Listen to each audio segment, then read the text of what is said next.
আসসালামু আলাইকুম সবাইকে। আমরা দৈনন্দিন জীবনে এমন কিছু খাবার খাচ্ছি যে খাবারগুলো আমাদের জন্য অপ্রয়োজনীয়, কারণ এর মধ্যে কোনো রকম কোনো পুষ্টিগুণ নেই। কেন খাই? কারণ খুবই মজাদার খেতে।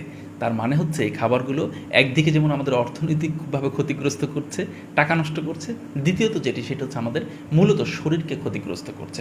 যেহেতু একেবারেই পুষ্টিহীন একটি খাবার, সো এই খাবারগুলো আমি বিশ্বাস করি না কালকে থেকে আপনি একেবারেই খাওয়া বন্ধ করে দিবেন, কিন্তু আমি এটা বিশ্বাস করি আমার এই কথাগুলো অন্তত শুনে রাখলে আপনি যখন এটা খেতে যাবেন একবার ভাববেন এটি একটি অপ্রয়োজনীয় খাবার, আমাকে এটি ধীরে ধীরে বাদ দিতে হবে।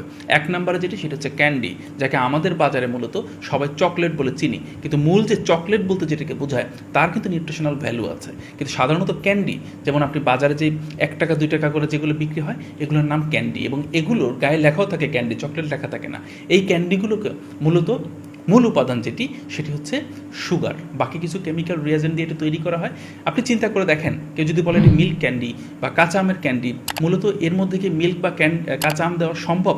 কেন সম্ভব না একবার ভাবেন। দাম 1 টাকা বা 2 টাকা, আবার এটি তৈরি হচ্ছে, সেখানে উৎপাদন খরচ আছে, এটার প্যাকিং খরচ আছে, এটার মার্কেটিং খরচ, সব কিছু মিলিয়ে 1 টাকার একটা উপাদানে কোনোভাবে কি এই ধরনের জিনিস দেওয়া সম্ভব?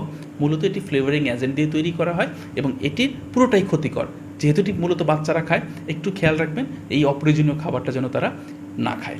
দ্বিতীয় যেটি সেটি হচ্ছে pastry, high fat baked foods, এগুলো এর মূল উপাদান সুগার। দ্বিতীয় উপাদান যেটি সেটি হচ্ছে রিফাইন্ড কার্বোহাইড্রেট, মানে ময়দা জাতীয় পদার্থ, একেবারেই রিফাইন করা যেগুলো।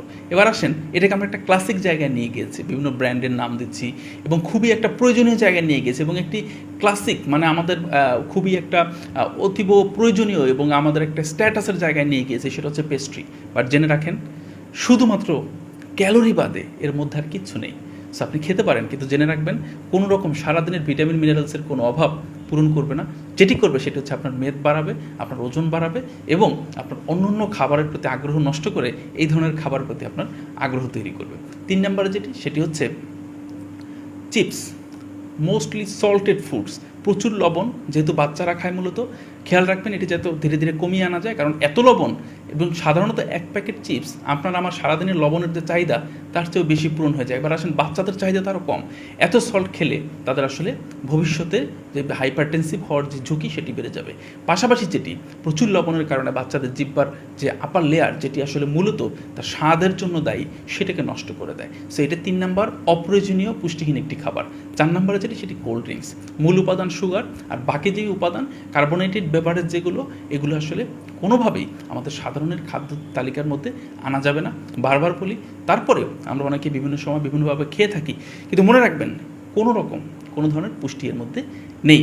4 নম্বরে গেল এটা।